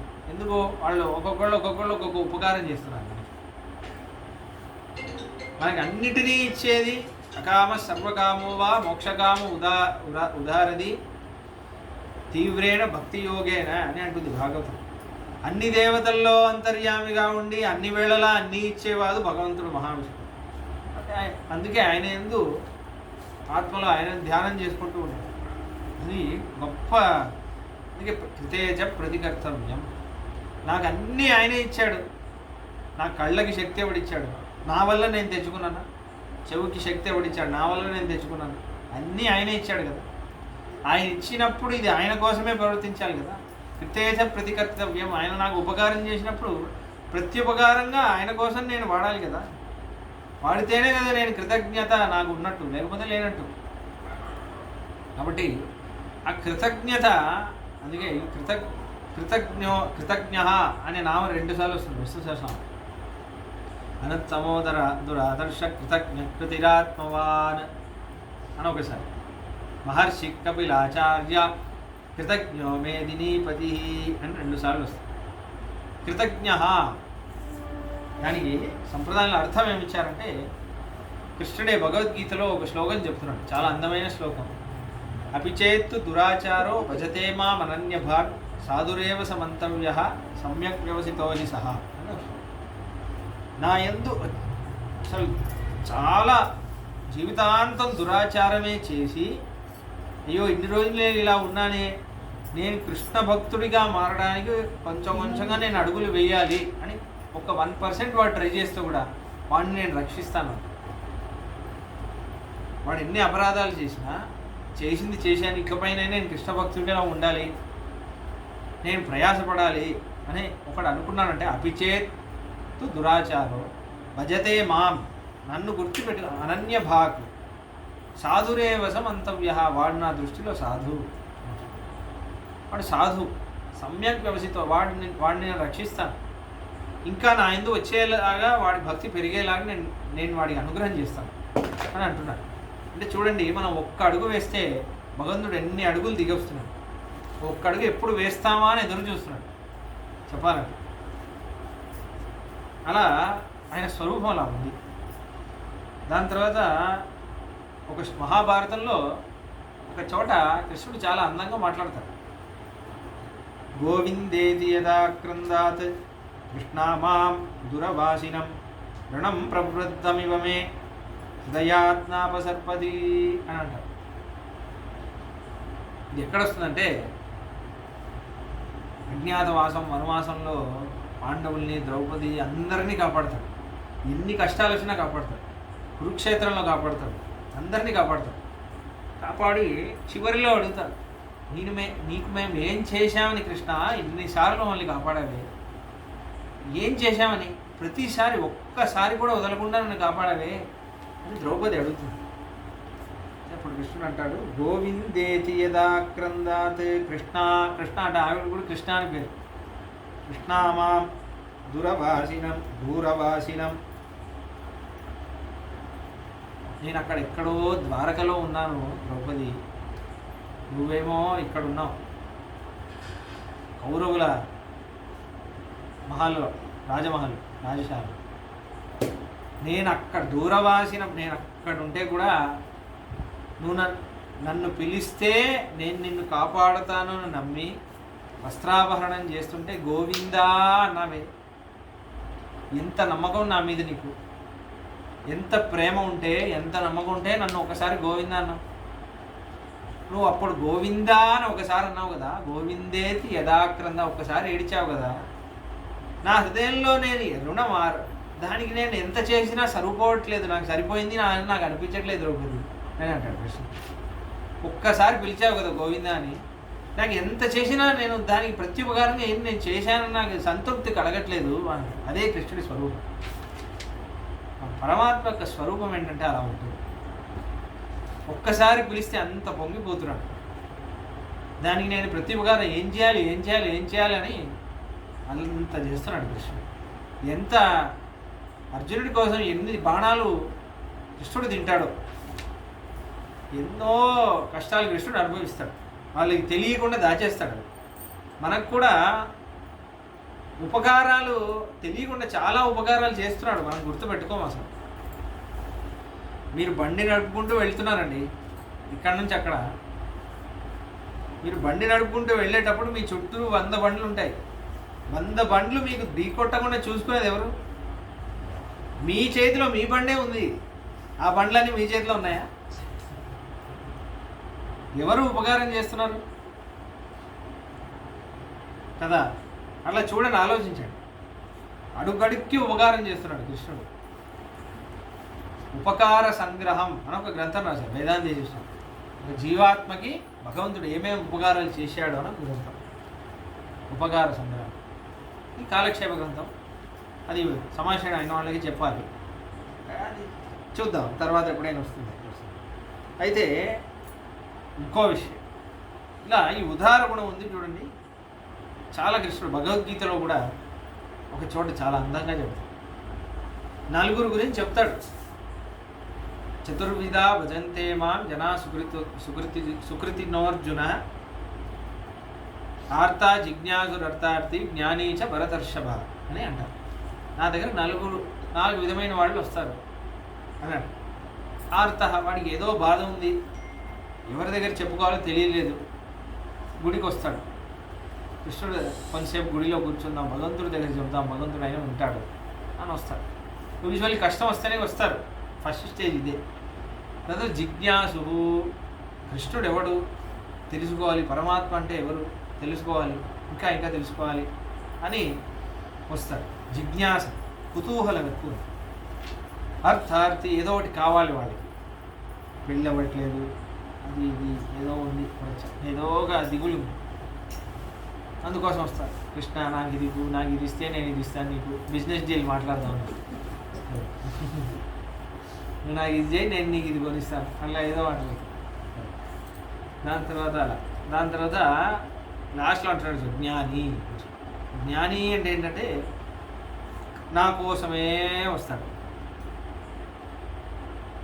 కృష్ణుడిని చూసి చాలా రోజులు అయింది, ఒకసారి గుడికి వెళ్ళాను, కృష్ణ ఎలా ఉన్నావు చూసి చాలా రోజులు అయింది అని ఒకడు వస్తాడు. జ్ఞాని నా కోసమే వస్తాడు, అది అంటున్నాడు కృష్ణుడు. జ్ఞానీచ భరతర్షభ. దాని తర్వాత తేషాం జ్ఞాని నిత్యయుక్త ఏకభక్తిర్విశిష్యతే ప్రియో హి జ్ఞానినోత్యర్థం అహం స చ మమ ప్రియ ఉదారా సర్వ ఏవైతే జ్ఞానీ త్వాత్మైవ మే మతం ఆస్తి తస్య హి యుక్తాత్మా మామేవానుత్తమాంగతిం అని అంటారు. చాలా అందంగా మాట్లాడతారు. ఏమంటాడంటే దీంట్లో తేషాం జ్ఞాని, ఈ 4 జ్ఞాని ఉన్నాడు కదా, నిత్యయుక్త ఏకభక్తిర్ విశిష్యతే, వాడు విశేషంగా వాడంటే నాకు చాలా ఇష్టం, ఎందుకంటే వాడికి నేనంటే చాలా ఇష్టం అని అంట. నిత్యయుక్తం అంటే ఏంటంటే ఇన్ని రోజులు ఇంతసేపు కృష్ణుడిని స్మరణ చేద్దామని ఉండదు వాడికి. నిత్యయోగం, ఎల్లప్పుడూ కృష్ణ స్మరణే. మనం అందరం ఏంటంటే ఒకటి పొందడానికి చేస్తుంటాం. 30 days ఇది చేస్తే పెళ్ళి అవుతుంది అని అంటే 30 days డైలీ 1 hour చేద్దాం. ఈ దేవతలు కూడా అంతే, రాక్షసులు కూడా అంతే. ఒక పదవి రావడం కోసం భగవంతుడు ఎంత తపస్సు చేస్తారు, పదవి రాగానే వదిలేస్తారు తపస్సు. ఇది ఉంది, పురాణ వచనమే ఉంది. బ్రహ్మాదయ సురా సర్వే విష్ణుం ఆరాధితం పురా స్వం పదం అనుప్రాప్య కేశవస్య ప్రసాదనాత్ అని ఒక వచనం. బ్రహ్మ మొదలైన అందరూ దేవతలు ఒకప్పుడు విష్ణుమూర్తిని గురించి తపస్సు చేసిన వాళ్ళే. ఆ పదవిని పొంది ఆయన అనుగ్రహం వల్ల పొంది ఉన్నారు అని ఒక వచనం ఉంది. ఇప్పుడు వీళ్ళందరూ తపస్సు రావణాసురుడు తపస్సు చేశాడు, అందరూ తపస్సు చేసిన వాళ్ళే. వాళ్ళు అనుకున్నది సాధించారంటే వదిలేస్తారు తపస్సు. మనం కూడా అంతే, పెళ్ళయ్యేంతవరకు ఇది చేయి అన్నాం అనుకోండి, పెళ్ళవగానే వదిలేస్తాడు, మళ్ళీ కనిపించాడు. మళ్ళీ నెక్స్ట్ ప్రాబ్లం వచ్చినప్పుడు వస్తాడు గుడికి, అదే మర్చిపోదు. కానీ జ్ఞాని ఉన్నాడు చూడండి, నిత్యయుక్త, అసలు వాడు స్మరణ వదలడు. ఎందుకు అంటే నాకు అవి ఇవి కావాలని లేదు కృష్ణ, నువ్వు కావాలన్నా. అవి ఇవి నువ్వు ఇచ్చేసి నువ్వు తెలివైన వాడివి, అవి ఇవి ఇచ్చేసి నువ్వు దూరంగా కూర్చుంటావు, నువ్వు దూరం చేసేస్తావు. నువ్వు కావాలన్నా, నిత్య నీ గురించే నా స్మరణ, నాకు ఇంకేమో. ఏకభక్తి, ఈ నిత్యయోగిగా ఉంటే ఏకభక్తి అంటే ఏంటంటే మనం ఏదో ఒక ఫలితం ఆశించి మనం కృష్ణుడి యందు ధ్యానం చేస్తున్నాం అనుకోండి, మనస్సు రెండు విధాలుగా ఆలోచిస్తూ ఉంటుంది. ఒక విధంగా ఆలోచించేది, ఇదే మీరు గుర్తుపట్టుకోవాలి. అంటే ఇప్పుడు నాకు పెళ్ళి అవ్వాలి, లేకపోతే వేరే ఏదో అవ్వాలి, ఏదో కావాలని నేను కృష్ణుడి యందు స్మరణ చేస్తున్నాను అనుకోండి, నాకు ఇప్పుడు కృష్ణుడి మీద ధ్యాస ఉంటుంది, నేను పొందాల్సిన దాని మీద కూడా ధ్యాస ఉంటుంది. రెండు విధాలుగా ఉంటుంది మనసు. అది ఏకభక్తి కాదు. అది మీకు అర్థం ఉందా? దీని యందు భక్తి ఉంది, దాని యందు కూడా భక్తి ఉంది. నేను కృష్ణుడు ఎందుకు స్మరణ చేస్తున్నాను, ఇల్లు కట్టాలి, కృష్ణుడు ఇల్లు కృష్ణుడు, ఇలానే ఉంటుంది కదా. రెండు సమానంగా, అది ఏకభక్తి కాదు. వీడు జ్ఞాని అలా ఉండదు, నాకు వేరే ఏమొద్దు, నేను పొందాల్సింది నిన్నే, ఏకభక్తి. అదిగా జ్ఞాని అంటే. వాడు ఎలా ఉంటాడు? ఏకభక్తి విశిష్యతే ప్రియ జ్ఞానినోత్యర్థం అహం సచ మమ ప్రియ. వాడంటే ఎందుకంటే వాడికి నేనంటే చాలా ఇష్టం, పిచ్చి వాడికి నేనంటే. నన్నే ధ్యానం చేయాలి, వాడికి ఇంకేమొద్దు, నువ్వు నాతో ఉంటే చాలు. కాబట్టి నాకు వాడంటే ఇష్టం అని అంటున్నాడు. ఇలా జ్ఞాని గురించి చెప్పాడా? చెప్పి ఆ మిగతా ముగ్గురిని చెప్పారు కదా, ఆర్త, జిజ్ఞాసు, అర్థాది, వాళ్ళని వదిలేయట్లేదు. భగవద్గీతలో గుర్తించాలి ఏమంటే చాలా అందంగా ఒక విషయం అంటున్నారు. అక్కడ రామానుజాచార్య వారు పొంగిపోతున్నారు గీతా భాష.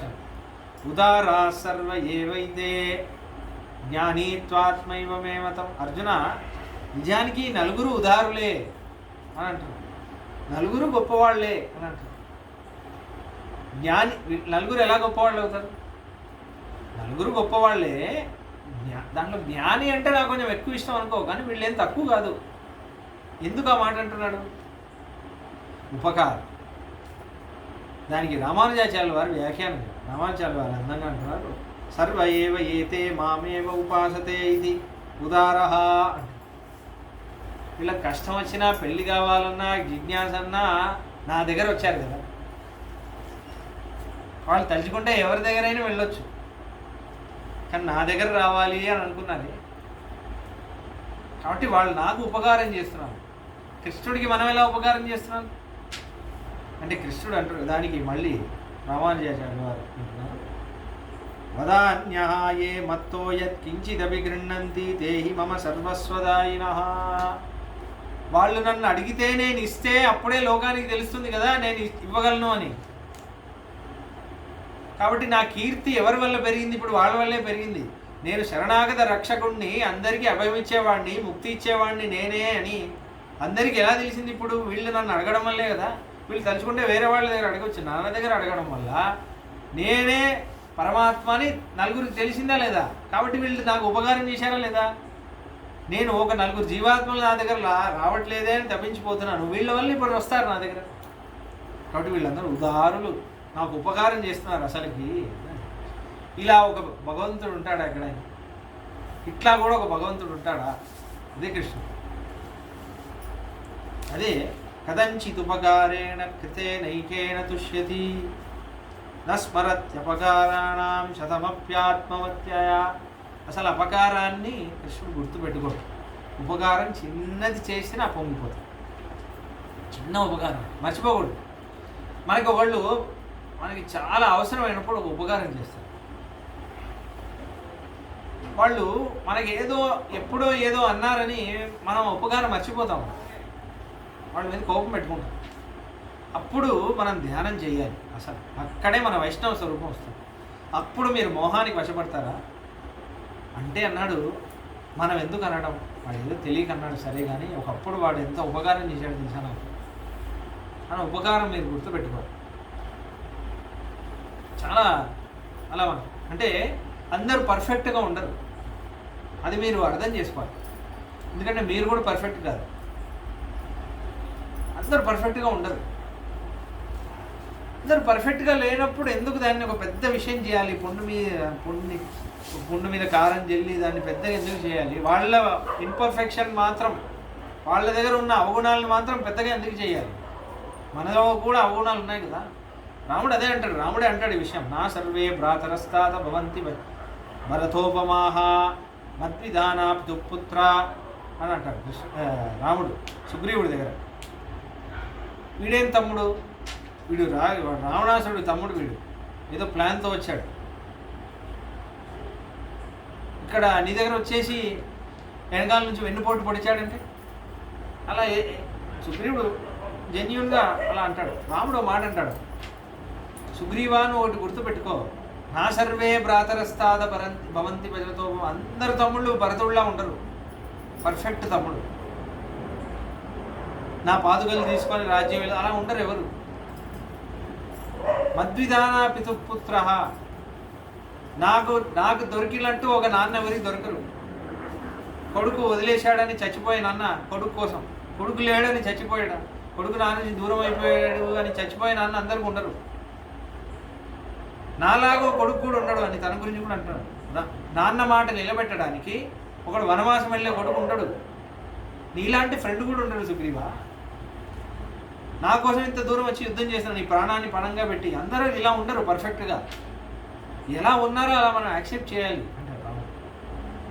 భరతుడు లాంటి తమ్ముడు కాదేమో విభీషణుడు, కానీ వచ్చాడే, తప్పులుండే ఉండని, నన్ను ఆశ్రయించాడా, నేను తప్పులు చూడను, అభయం ఇస్తాను. ఇదే రాముడు.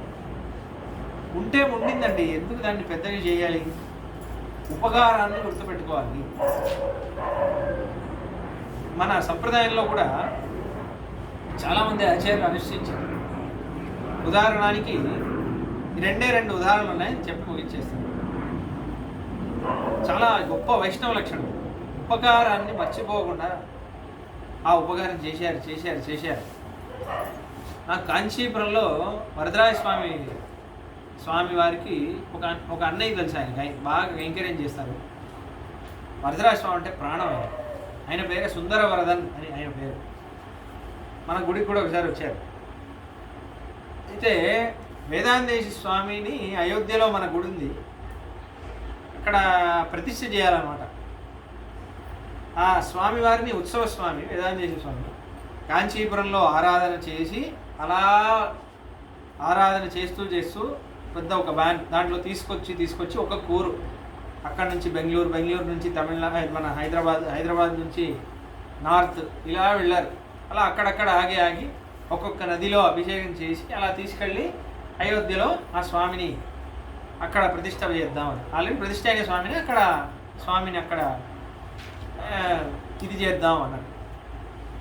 అయితే హైదరాబాద్ వచ్చారు, మాకు కొంచెం పరిచయం అయింది, మేము కూడా ఉత్సవంలో పార్టిసిపేట్ చేసాం. దాని తర్వాత ప్లాన్ ఏంటంటే అప్పుడు 2018లో నేను మాట్లాడేది, చిత్రకూట్ వెళ్ళాలి. చిత్రకూట్ నుంచి అక్కడ నుంచి ప్రయాగ్ వెళ్ళి ప్రయాగ్ నుంచి అయోధ్య వెళ్ళాలి. చిత్రకూటల్లో ఆరాధన అయింది, నేను చూశాను. వేదాంతేశ్వర స్వామి ఉన్నారు, అందరూ ఉన్నారు, ఆరాధన జరిగింది మందాకిని నదిలో. ఆశ్చర్యంగా ఇది అక్కడ నుంచి చిత్రకూట్ నుంచి ఇప్పుడు ప్రయాగ్ వెళ్ళాలి. రాత్రి బయలుదేరారా, యాక్సిడెంట్ అయింది, ఢీ కొట్టింది. నేను యాదృచ్ఛికంగా మేము పడుకున్నాం. మేమేంటంటే పొద్దున వెళ్ళిపోదాం అంటే వీళ్ళు ముందు వెళ్ళాలి కదా, వాళ్ళు ఉత్సవం అన్నీ తయారని అన్నీ చేసుకోవాలి. మనం కొంచెం లేట్గా కొంచెంసేపు పడుకొని వెళ్దామా మా గురువు గారు లేపారు, రే వెళ్ళండి, యాక్సిడెంట్ అయిందంట, ముందు మీరు బయలుదేరారు. మేము ఒక వ్యాన్లో వెళ్ళామన్నమాట, మేము వ్యాన్ మాట్లాడుకున్నాం, మీరు వెళ్ళండి, ముందు మీరు వెళ్ళి వాళ్ళకి సహాయం చేయండి అన్నారు. నేను ఆ చిత్రకూట ఎండకి నా వల్ల అవ్వట్లేదు. 3 గంటలకు లేపారు రాత్రి. వెళ్తున్నాం. మా గురువుగారు అన్నారు, స్నానం అంతా తర్వాత ముందు వెళ్ళండి, ఎందుకంటే అక్కడ వెనకాల బస్సు కూడా ఉంది, బస్సులో ప్యాసింజర్ మన భక్తులందరూ వచ్చారు తమిళనాడు నుంచి, వాళ్ళందరికీ హెల్ప్ చేయండి అన్నారు. నా మిత్రులందరూ వాళ్ళు స్నానం చేయకుండా వెళ్ళిపోయారు. ముందు మనం వాళ్ళకి ఆదుకుందాం, వాళ్ళకి ఎలా ఉన్నారో ఏం చేద్దాం. నాకు ఆ మాట తెలియదు, మా గురువుగారు ఇలా చెప్పారని. అంటే నేను అప్పటికి స్నానానికి వెళ్ళిపోయాను. నేను స్నానం చేశాను. ఎందుకంటే నాకు బాగా చిట్టుగా ఉంది చిత్రకూట వెదర్కి. నేను స్నానం చేశాను. ఇప్పుడు ఏ కారులో అయితే వేదాంతేశ్వర స్వామి ఉన్నారో ఆ కారుకే బాగా యాక్సిడెంట్ అయింది. ఒక ఆయన ఆరాధక స్వామి శ్రీపరంబూతుల్లో ఉంటారు. లిప్ కట్ అయిపోయింది ఇక్కడ యాక్సిడెంట్. ఒక ఆయన అయింది. ఒకళ్ళు మాకు హెల్ప్ చేయడానికి ఒకళ్ళు కావాలి అని. మా ఫ్రెండ్స్ అందరూ మేము స్నానం చేయలేదు అన్నారు. నేను స్నానం చేశాను అన్నాను. అదే నా భాగ్యం. నేను వెళ్ళి అక్కడికి ఎంకరేజ్ చేశాను. ఇప్పుడు వీళ్ళందరూ ఏం చేశారంటే బస్సుని ప్రయాగ్ తీసుకెళ్ళిపోయారు. ఇప్పుడు వేదాంతేశ్వర స్వామి వారిని మా కారు ఉంది కదా, ఆ కారులో వేదాంతేశ్వర స్వామిని ఒక అర్చక స్వామి బ్యాకప్ ఉన్నారు. ఆయన ఆ కారులో వచ్చేసారు. ఇప్పుడు ఉత్సవానికి ఏ ఆటంకం లేదు, ఉత్సవం జరిగిపోతుంది, వాళ్ళు వెళ్ళిపోయారు. ఇప్పుడు ఈ కారులో యాక్సిడెంట్ అయింది, ఒక నలుగురికి యాక్సిడెంట్ అయింది కదా, వాళ్ళని ఇప్పుడు నేను చూసుకోవాలి. నాకు ఉత్సవం మిస్ అయిపోయింది. కానీ నేను దగ్గరుండి అలహాబాద్ హాస్పిటల్ తీసుకెళ్ళి వీళ్ళకి స్టిచ్చెస్ చేయించి, సర్జరీ ఏం చేయాలో చేయించి, రిపోర్ట్స్ అన్నీ చేయించి, బేసిక్ ఏంటంటే నేను ఏదో చేయాలని చేయలేదు. నేను అంత గొప్ప వైష్ణవుని కాదు. నేనేంటంటే వాళ్ళకి హిందీ రాదు పాపం, తమిళ వాళ్ళు కదా, వాళ్ళకి హిందీ రాదు. మనకేదో కొంచెం హిందీ వచ్చు, ఏదో మాట్లాడి రిపోర్ట్స్ అన్నీ తీయించి, స్కానింగ్ అన్నీ చేయించి. ఇప్పుడు ఈ సుందర అన్న ఉన్నారు కదా, ఆ కారులో ఉన్నారు. వాళ్ళ నాన్నగారు 80 years అయింది. ఆయన కూడా యాక్సిడెంట్ ఇక్కడ తాకింది పాపం, బాగా గట్టిగా తాకి సన్నగా ఉంటుంది. ఆయన కూడా కూర్చోబెట్టి ట్రీట్మెంట్ అంతా చేయించారు. ఉత్సవం మిస్ అయిపోయింది. దాని తర్వాత మళ్ళీ మేము డైరెక్ట్ అయోధ్యకి వెళ్ళామన్నమాట. అన్ని ట్రీట్మెంట్ అంతా సరిగ్గా అయిపోయింది, అంతా బాగా అయిపోయింది. ఆయన పొంగిపోయాడు సుందర్ అన్న. మా గురువు గారికి తర్వాత సంజయ్ మాత్రం రాలేదంటే ఎంతో ఉపకారం చేశాడు పిల్లవాడు. ఉత్సవానికి వెళ్లకుండా భాగవత కైంకర్యం చేయాలని ఇక్కడ వచ్చాడు. నేను అంత ఆలోచించలేదు, అదేదో అలా అయిపోయింది. అంటే నిజంగా అదేదో స్వామి అలా ఒక కృప చేశాను.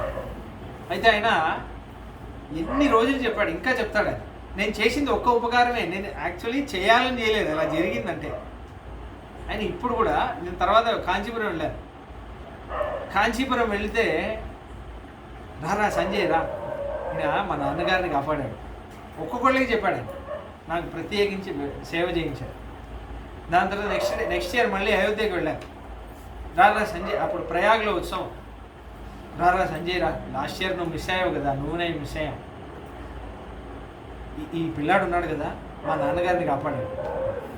ఎప్పుడు 2018లో జరిగింది ఇంకా చెప్పాడు. ఒకసారి మా గుడికి వచ్చాడు. మా అమ్మని కలిసి మీ కొడుకున్నాడే, మా నాన్నగారిని కాపాడాలి అలా చెప్తూ ఉన్నాడు ఆయన. రీసెంట్గా కొన్ని మంత్స్ బ్యాక్ వాళ్ళ నాన్నగారు పడుతుంది. నేను మెసేజ్ పెట్టాను, అయ్యో అన్నయ్య చాలా బాధగా ఉంది అన్నయ్య వినడానికి అని పెట్టాను. అప్పుడు కూడా ఆయనకి ఎంతో బాధ ఉంది. ఫోన్ చేసి, నువ్వు ఆ రోజు కాపాడావు మా నాన్న ప్రాణాన్ని, నువ్వు ఎంతో ఉపకారం చేశావు, కానీ నేనే కాపాడుకోలేకపోయాను అని ఏడ్చాడు. అంటే అంత కష్టమైన స్థితిలో కూడా ఆయనకి గుర్తొస్తుంది. అంటే ఎంత వైష్ణవ స్వరూపం చూడండి. ఆయన గొప్పతనం చెప్తున్నాను. నేను చేసింది తెలియకుండా నేను ఏదో చేయాలని చేసిన ఉపకారం కాదు, కానీ ఉపకారాన్ని ఆయన గుర్తుపెట్టుకొని ఈయన నాకు చేశాడు ఆయన పొంగిపోయి ఇంకా ఆయన నాకు ఉపకారం చేయాలనుకుంటున్నాను. నాకు చాలా మొమాటంగా ఉంటుంది, ఇబ్బందిగా ఉంటుంది ఆయనతో నించాలంటే. అంటే నేనేం చేయలేదు పాపం, ఆయన ఇంత ఇలా కూడా ఉంటాడా వైష్ణవుడు అని అనిపిస్తుంది. అలా అందుకే ఆయన వరదరాజ స్వామి దగ్గర ఉన్నారు అని అనిపిస్తుంది. అలా ఇది ఉపకారం చేస్తే పొంగిపోవడం, అపకారం చేస్తే అది పట్టించుకోకుండా మళ్ళీ ఉపకారం చేయడం. దానికి మన సంప్రదాయంలో ఒక 5 నిమిషాలే, తప్పుగా అనుకోవద్దు, మంచి విషయం ఇది, గుర్తుపెట్టుకోవాలి.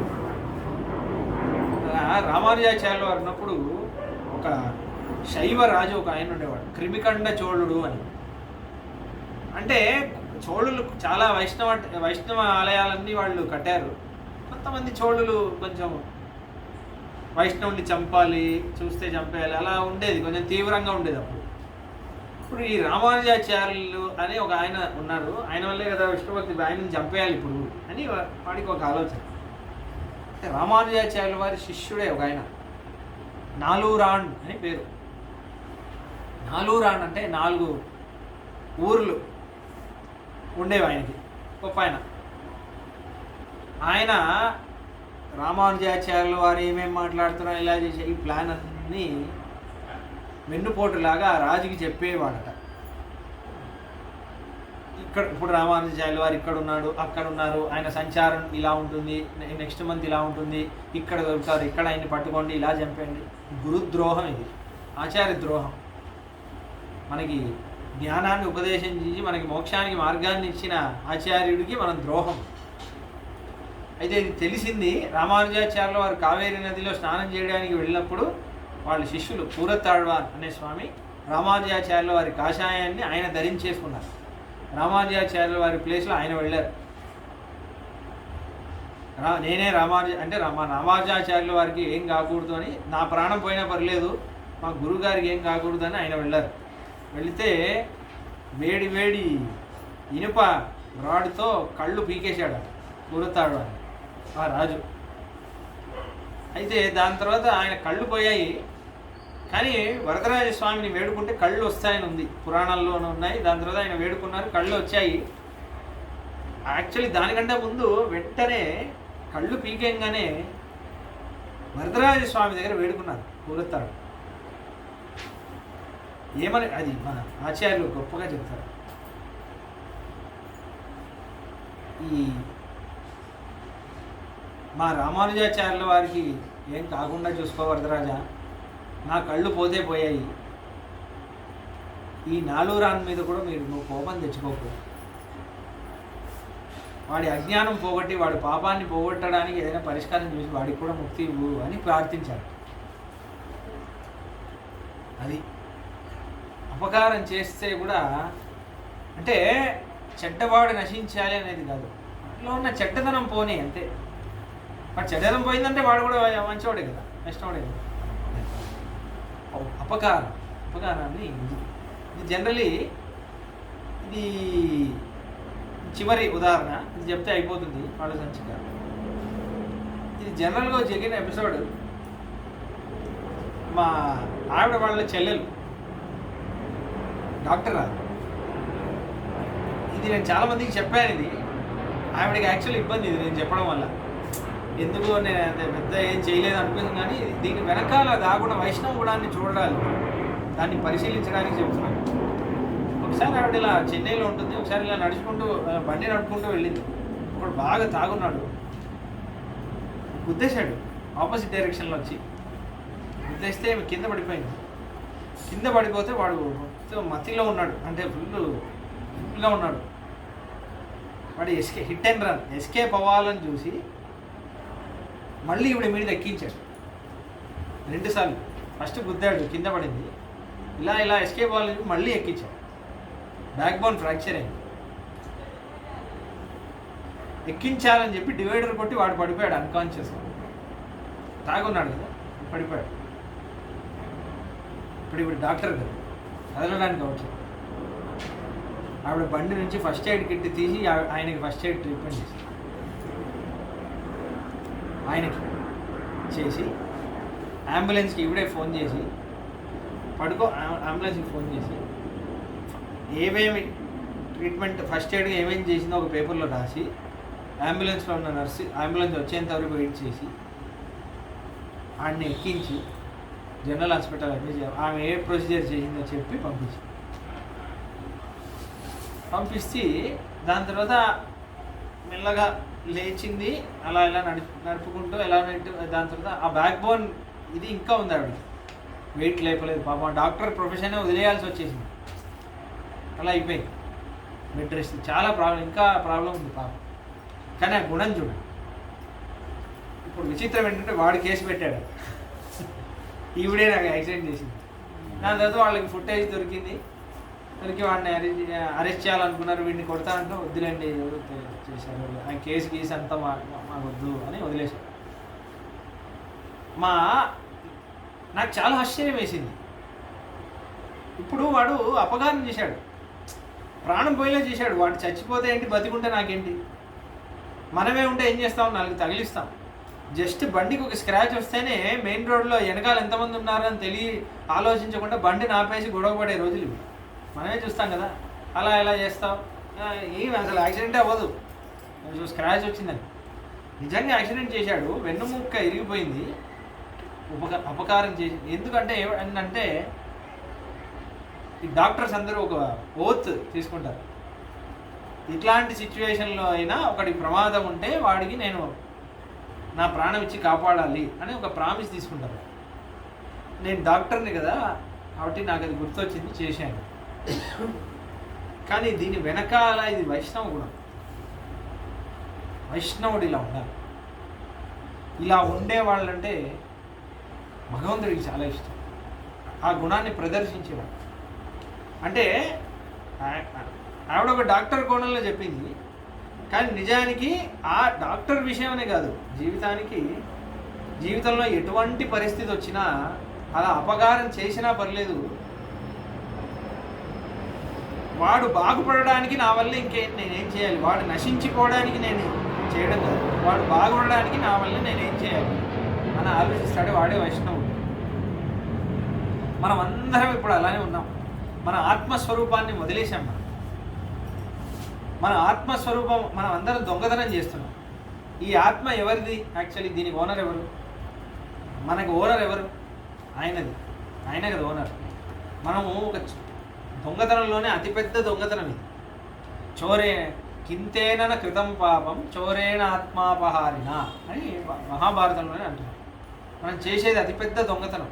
ఈ ఆత్మ నీది అని మనం సమర్పించకుండా ఏదేదో చేస్తున్నాం కృష్ణుడి కోసం. నేను ఇది చేశాను, ఇది అంటున్నాను. అవన్నీ నీవా? ఏది సమర్పించాలో అది సమర్పించట్లేదు. ఇంట్లో నా ఇంటి నుంచి ఒకడు ₹1,00,00,000 దొంగతనం చేసి నాకు కష్టం వస్తే హెల్ప్ చేశాను అని అన్నానంటే వాడి యందు నాకు తృప్తి కలుగుతుందా? వాడు దొంగలించింది నా దగ్గర నుంచి దొంగలించి నాకే చేస్తున్నాడు. కాబట్టి మనం ఏ రోజు వరకైతే మనం భరణ్యాసం అనే శరణాగతి చేసి మన ఆత్మని సమర్పించమో మనం అందరం దొంగలమే. మనం అందరికీ భగవంతుడి చేసే ఉపకారం మీద మనకి మనస్సు లేదని అర్థం. మనం కృతజ్ఞత మర్చిపోయేవాడు వాళ్ళు. ఈ ఆత్మ నీది కృష్ణ, ఈ భారం నీదే, నువ్వే చూసుకోవాలి దీన్ని అని సమర్పిస్తేనే మనం అందరం కృష్ణుడు చేసిన ఉపకారాన్ని గుర్తుపెట్టుకున్న వాళ్ళు అవుతాం. అందుకే మన సంప్రదాయం, అందుకే శరణాగతి అనేది. ఆ శరణాగతి చేయకపోతే ఇంకా ఏది చేసినా ప్రయోజనం లేదు. దొంగతనంలో అతిపెద్ద దొంగతనం అది. సీతమ్మని దొంగలించినట్టే కదా ఆత్మ ఈ జీవాత్మని హృదయంలో పట్టుకుంటున్నాడు.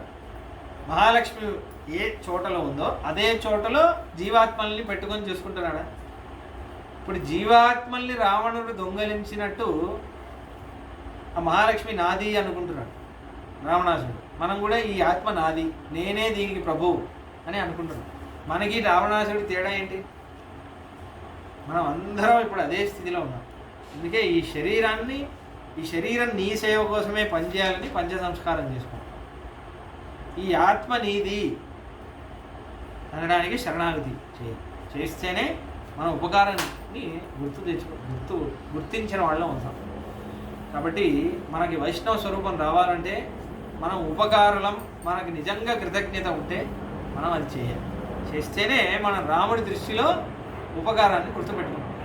రాముడి స్వభావం రాముడు కాపాడతాడు, ఉపకారం చేసినా కాపాడతాడు. కానీ మనకంటూ ఒక స్వభావం ఉంది కదా, ఏది చేసి అన్నీ ఏది సమర్పించాలో అది సమర్పించకుండా నేను ఏ పాపం చేశాను, నాకు ఎన్ని కష్టాలు ఇచ్చావు, అది ఇది అని మనం మాట్లాడతాను.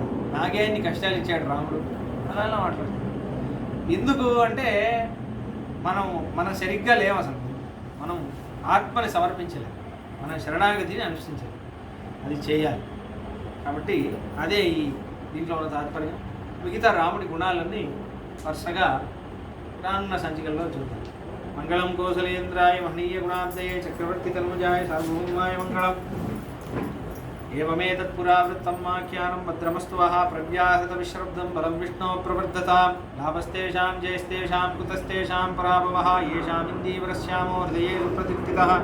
काले वर्षतु पर्जन्यः पृथिवी सस्यशालिनी देशोऽयं क्षोभरहितो ब्राह्मणाः सन्तु निर्भयाः कावेरी वर्धतां काले काले वर्षतु वासवः श्रीरङ्गनाथो जयतु श्रीरङ्गश्रीश्च वर्धतां चतुर्मुखैश्वरमुखैः पुत्रपौत्रादिशालिने नमः सीतासमेताय रामाय गृहमेदिने जयति इति राजसूक्तिः जयति मुकुन्दस्य पादुकायुगले तदुवैदनास्त्रिवेदीं वन्देन्दो जयन्तिमुपसन्तः कवितार्किकसिंहाय कल्याणगुणशालिने श्रीमते वेङ्कटेशाय वेदान्तगुरवे नमः स्वस्ति प्रजाभ्यः परिपालयन्तां न्यायेन मार्गेण महिन्महीषाः गोब्राह्मणेभ्यः सोमस्तु नित्यं लोकाः समस्ताः सुखिनो भवन्तु जय श्रीराम।